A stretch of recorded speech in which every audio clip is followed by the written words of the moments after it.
Hello, hello, hello, hello. What's up, everybody? Yes, it's me, Mama Roxy.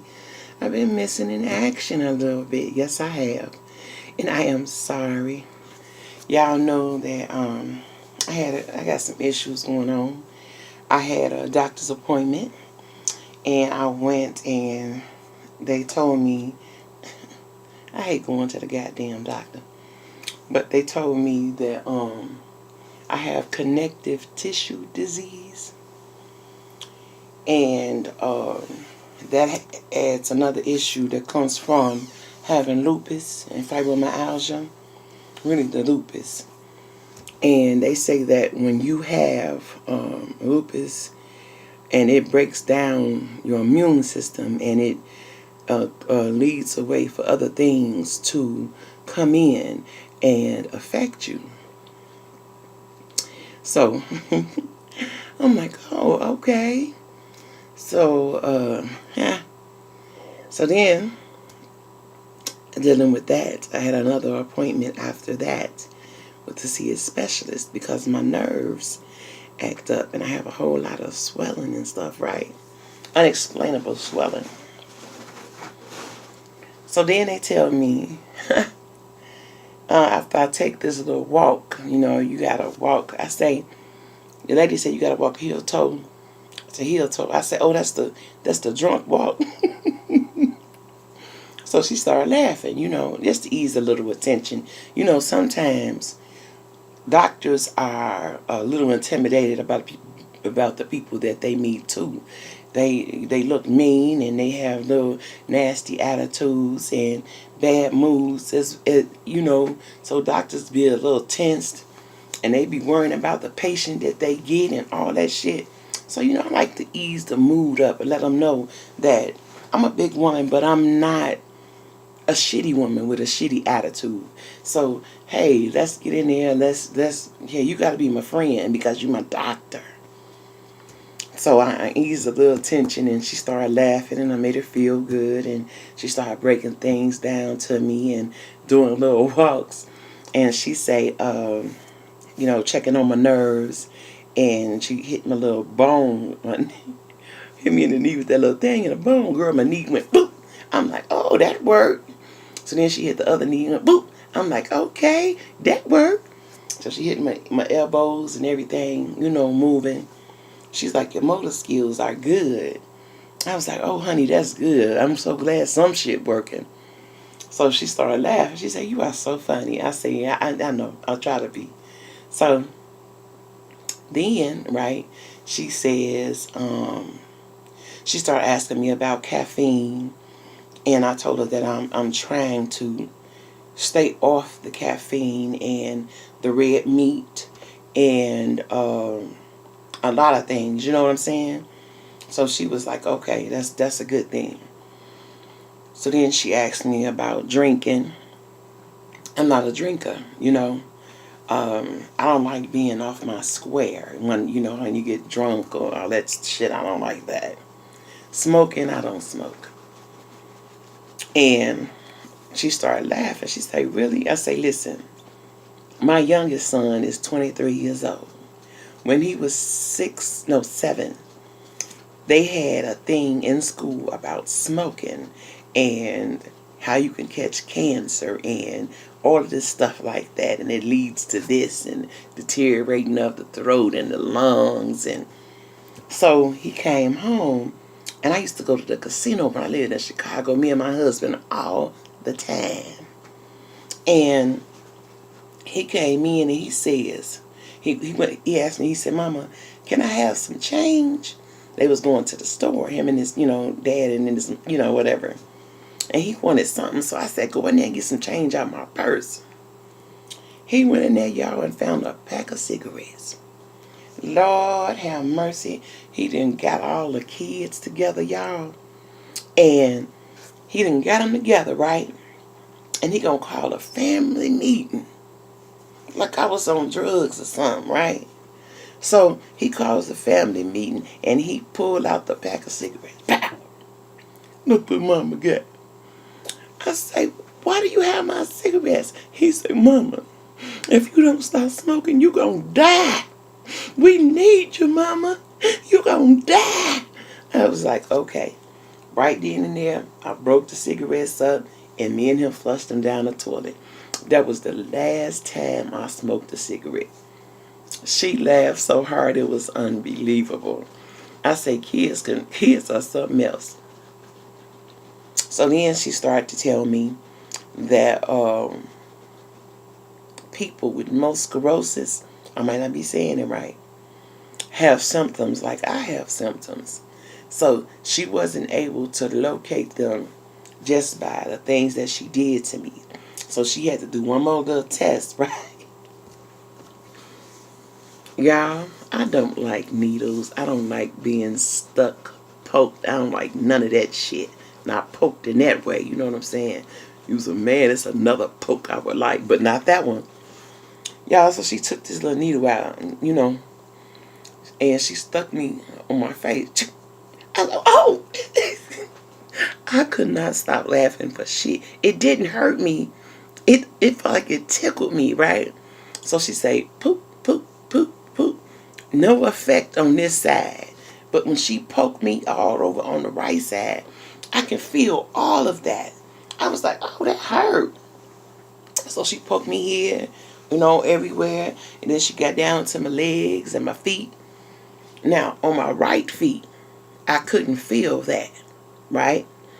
But when she poked me all down on my left side, I couldn't feel that.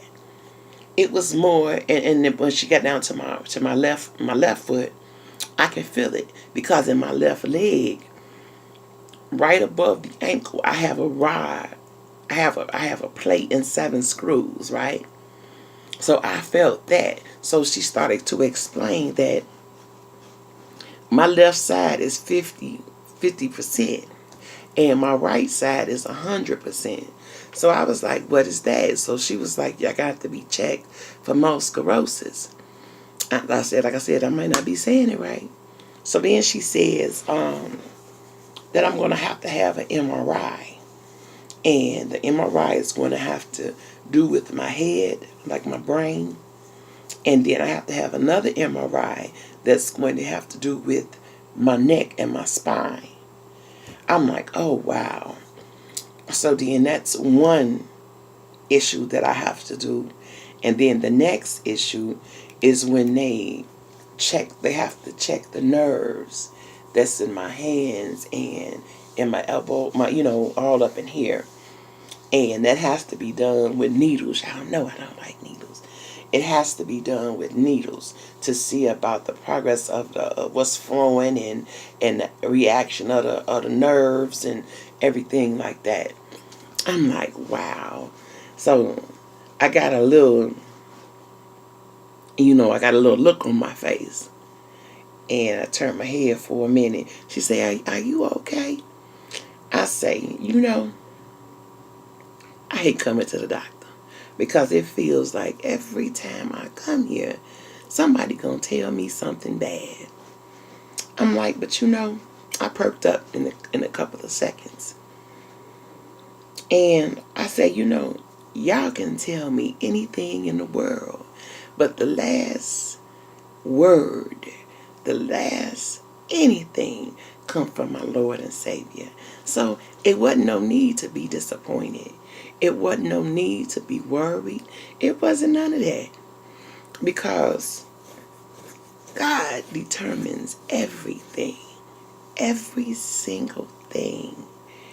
For a while, I was going back and forth to the doctor when I first found out that I had lupus. And I was really, really going through it. I was so down and depressed.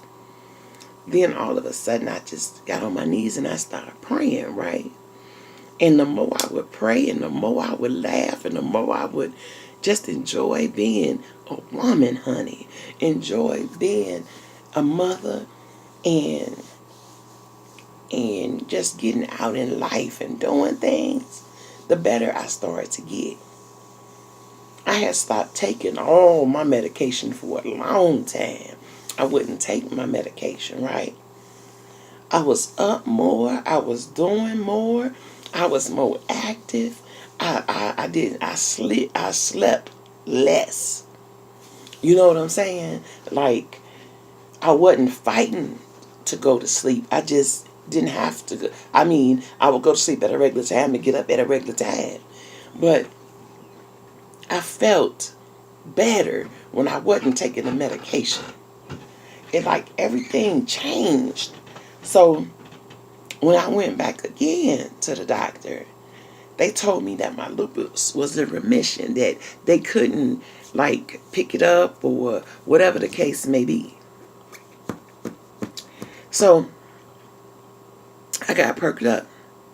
So all of a sudden, I got to feeling real ill again. Real ill. And it came back. I had to get back on my medication and everything. And she was like, well, you have to take these things for as long as you have whatever it is that you have. You don't want to mess up and then something really serious happen and it be too late to fix whatever it is that you have, because it may progress. I didn't think about that. You know what I mean? I just thought about the time that I had when I was just feeling like the bomb. So I decided, that was years and years ago, I decided to take my medication, eat properly, and still enjoy. And if I have days where I'm knocked up off my feet, then I just have days I'm knocked up off my feet. But I'm living to see another day. My body is still fighting the process. And it is what it is. Like I said, God is the one that has the last word. Nobody else. So I don't have to fight all of that and worry about all of that. And I tell my mother and my children that ain't no worrying, ain't no crying, ain't no getting depressed, ain't none of that. What is the point? What's the point of all of that? Nothing. Whatever's going to happen, baby, it's going to happen. But until then, we going to live, love, and laugh. We going to do whatever it is that we got to do, and we going to be happy. Ain't no time for all of that other stuff. It's just not. So that's the same thing to go for y'all. No matter what the progress is, or if everything is coming on and it's just happening to you and you don't know what's going on, if it's depression, honey, because depression can sneak up on you and knock you on your ass. But the thing of with depression, because I've been there and I've been on the medication.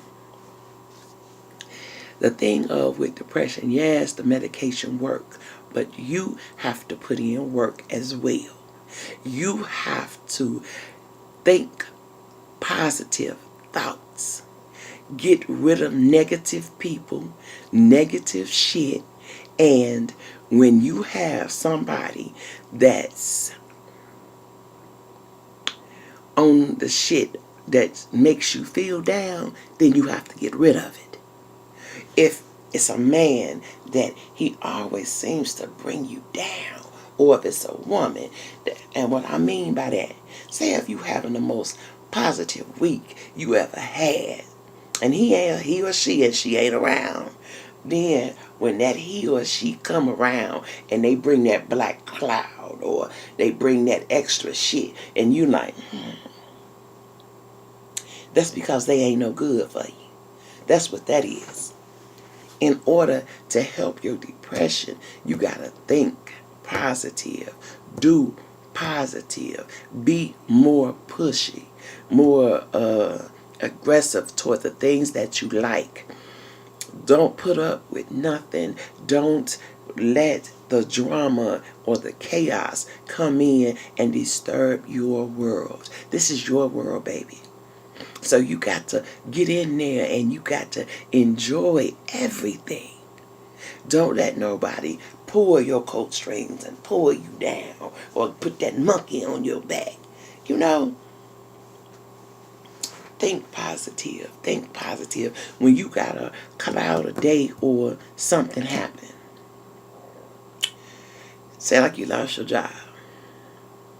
And you just going through a thing. No, stop it. Don't go through that thing. Once you lost that job, that meant that job wasn't for you no more. It was time for you to broaden your horizons. It was time for you to do something more new. You know what I'm saying? Then what I'm saying to you is, it's time to go out and look for something else that you really want to do. Go find that.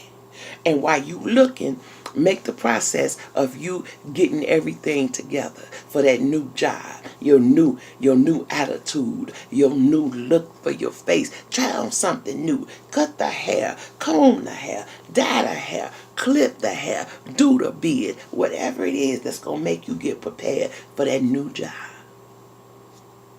See what positive too?